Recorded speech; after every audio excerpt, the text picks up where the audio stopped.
Welcome to the show, Thomas Sowell, the leading economist in the United States and one of the great thinkers of the modern American scene. He has a brand new book out. It's called Discrimination and Disparities. I had the pleasure of reading it over the last couple of weeks. I've actually referenced it at least twice on the show since I read it. I think it's quite brilliant. Professor Sowell, thanks so much for joining us.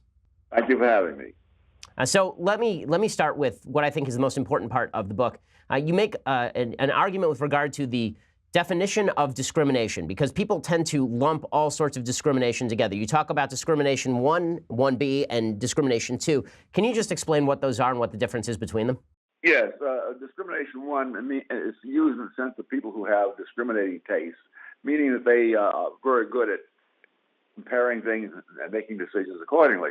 Discrimination 2 means almost the opposite, namely that once you've identified someone's identity, then that person's individual qualities don't matter. You will treat them negatively on the basis of that. And it's discrimination, too, that anti-discrimination laws have been passed to deal with.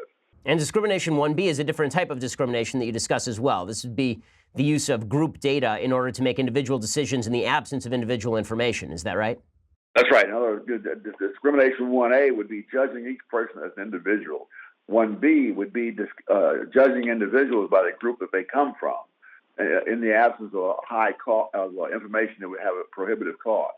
And the reason that distinction is so important, and you talk about it in the book, is because what people tend to do is lump all of these things together. So if you, for example, are a taxi driver in New York City and there's a higher crime rate in the black community, and so you don't pick up a particular black customer, people accuse you of being a racist, as opposed to simply you're using the information available to you. And the proper solution to that would be the Uber or Lyft solution, where you can actually profile the criminal backgrounds of potential customers, presumably. Yes, and in fact, black taxi drivers do that just as white taxi drivers do. So, Professor Sowell, one of the things that's great about the book, and I think the most important thing, is that you point out that just because there are disparities between racial groups, which is, of course, the most important thing people talk about in the country, that doesn't necessarily mean that there's some sort of vicious discrimination going on. There could be an informational-based discrimination 1B going on. There could be a behavioral discrimination type 1 going on. How is it that we should approach separating out the types of discrimination that are really insidious from the other types of discrimination when we just see a headline in the newspaper that says black folks have fewer homes than white folks, or black folks are committing more crimes than white folks, for example?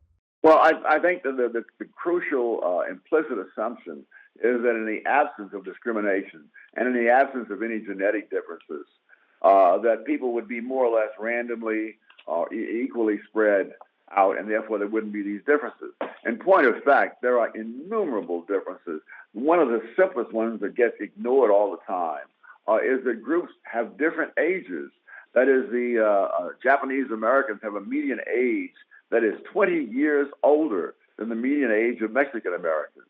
And so if you're talking about jobs that require, either long years of education or 10 years of experience or something like that, then just the demographic differences means you have no chance from the outset, even if Japanese Americans and Mexican Americans were absolutely identical in every other aspect.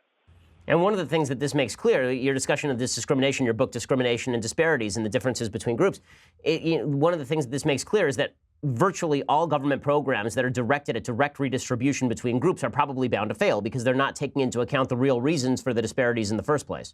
That's very true. So the book is Discrimination and Disparities. Professor Sowell obviously has written a number of books. I've recommended probably 10 to 15 of his books on the program already. His latest is really timely and really effective.